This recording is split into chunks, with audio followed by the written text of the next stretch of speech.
Everybody in this country can have access to a dignified, good quality end-of-life service without having to get themselves into debt. And if they feel that they are going to get themselves into debt by providing the sort of service that they are looking for, go and search further afield.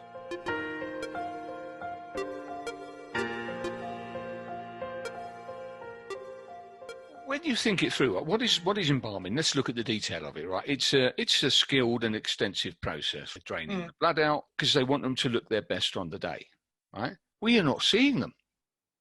They're in a box. I really regret putting my dad's body through that. There are certain cultures, African, Afro-Caribbean and so on and so forth, Philippines and that, where they have an open casket. But at the end of the day, I think one of the things we need to come to terms with in this country is, why am I having to wait 4 weeks anyway? Now, that's a question I'll leave open-ended, because it is not because of lack of availability at crematorium, and I speak for all 400. It is about your chosen funeral director having a busy diary and not being able to fit you in. And the question I think everybody should ask themselves is that fair? If it's your choice, and this is the important thing, to delay it because of people traveling, getting together, getting time off work, fair enough. But I don't think it's your choice when somebody's sitting there with the old-fashioned paper diary saying, you know, we're busy.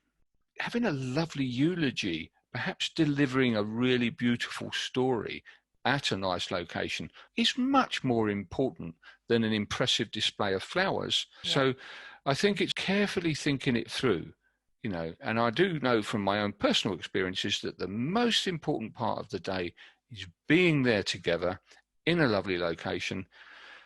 Very, very importantly, that you choose the right person to deliver the words. So therefore you have a choice of the humanist, you know, a celebrant, the efficient, because there are thousands out there. And what I don't think people should fall into the trap of is where somebody says, don't worry, I'll appoint one for you. No, very personal thing. Like, you know, I would go online and I would research the options of people that deliver services, and I would speak to them. And I would put questions to them, and I would find out if they're the right person to be delivering that sort of end-of-life speech for my loved one. Choose the date that works for you. I would say be flexible on that. You know, say ideally we wanted it next week, or, you know, ideally we wanted it that week on either like Wednesday or Thursday or Monday or Friday, whatever. You know, but you can make those choices. And when you've written down all of the things that you want, go and find somebody that can provide what you want.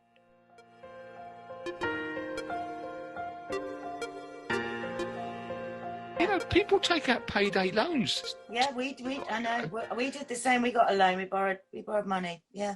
No, it's and not I'm trying to think of a way to that.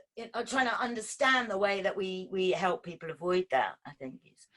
Well, yeah, it's getting that customer journey to the fact that what I need a quality funeral. I want a nice funeral. You know, we want to give mum a nice send-off, but we have to do it within our budget. And the key things to remember about this whole process is you have choices and you have time. Now, it could be that, you know, you only have a couple of weeks, 2-3 weeks, depending on, you know, how the sort of things work out.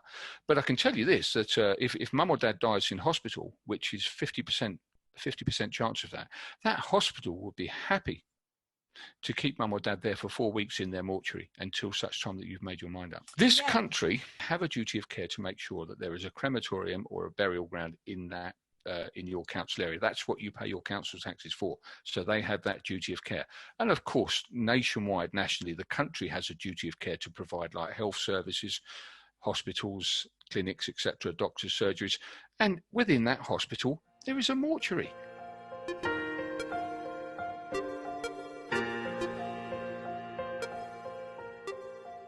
The fact is, a wedding, of course, is lovely. It's fun, it's colourful, but a funeral is not. If it's sad, you're vulnerable, you're at your lowest ebb, and therefore you don't even have the energy to put as much into it as you want to. But of course, ultimately, it's also something that people don't like talking about, so therefore you don't have the information, and you cannot get what you want if you don't know what's available.